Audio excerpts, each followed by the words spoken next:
சைலண்டாக சம்பவம் பண்ணும் விடாமுயற்சி டீசர் சாதனை. தமிழ் சினிமாவில் முன்னணி நடிகராக வலம் வருகிறார் அஜித். கோலிவுட்டில் தனக்கென்ன ரசிகர்கள் பட்டாளம் கொண்டு உச்ச நட்சத்திரமாக திகழும் இவர் தனது 53வது பிறந்த நாளை கொண்டாடியுள்ளார். இதனையடுத்து ரசிகர்கள், திரையுலக பிரபலங்கள் பலரும் அஜித்துக்கு சமூக வலைதளம் வாயிலாக வாழ்த்துக்களை குவித்து வருகின்றனர். அத்துடன் காலையிலிருந்தே ஏகே புதிய படங்களில் அப்டேட் எதுவும் வெளியாகுமா என ஆர்வத்துடன் ரசிகர்கள் காத்திருந்தனர். கடந்த ஆண்டு மே 1ஆம் தேதி அஜித் பிறந்த நாளை முன்னிட்டு விடாமுயற்சி டைட்டிலுடன் படத்தின் அறிவிப்பு வெளியானது. அதன் பின்னர் ஒரு பெரிய கேப்பிற்கு பின்னரே இப்படத்தின் ஷூட்டிங் அஜர்பைஜான் நாட்டில் துவங்கியது. ஆனாலும் படம் தொடர்பான எந்த அப்டேட்டையும் படக்குழுவினர் வெளியிடவில்லை. இதனால் ஏகே ரசிகர்கள் கடுமையான அப்செட்டில் உள்ளனர். டைட்டில் வெளியானதை தொடர்ந்து ஒரு வருடமாக எந்த அப்டேட்டையும் படக்குழுவினர் வெளியிடாமல் இருந்தாலும் படம் மீதான ரசிகர்களின் எதிர்பார்ப்பு துளி அளவும் குறையவில்லை. இதையெல்லாம் ஏகே படத்திற்கு மட்டுமே நடக்கும் என ரசிகர்கள் கூறி வருகின்றனர். விரைவில் படத்தின் ஃபர்ஸ்ட் லுக்கையும் டீசரையும் வெளியிட திட்டமிட்டுள்ளார்களாம்.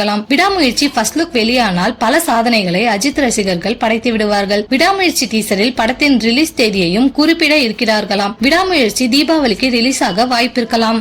கண்டிப்பாக விடாமுயற்சி படத்தின் ஏதாவது ஒரு அப்டேட் கொடுத்தாக வேண்டிய கட்டாயத்தில் படக்குழு இருக்கிறது. அதனால் விடாமுயற்சி படத்தின் ஃபர்ஸ்ட் லுக் போஸ்டரை வெளியிட தயாராக இருக்கிறதாம். இருந்தாலும் அஜித்திடமிருந்து இதுவரை எந்த ஒரு அனுமதியும் கிடைக்கவில்லையாம். அவர் ஓகே சொன்ன பிறகுதான் விடாமுயற்சி படத்தின் ஃபர்ஸ்ட் லுக் போஸ்டரை வெளியிட இருக்கிறார்கள்.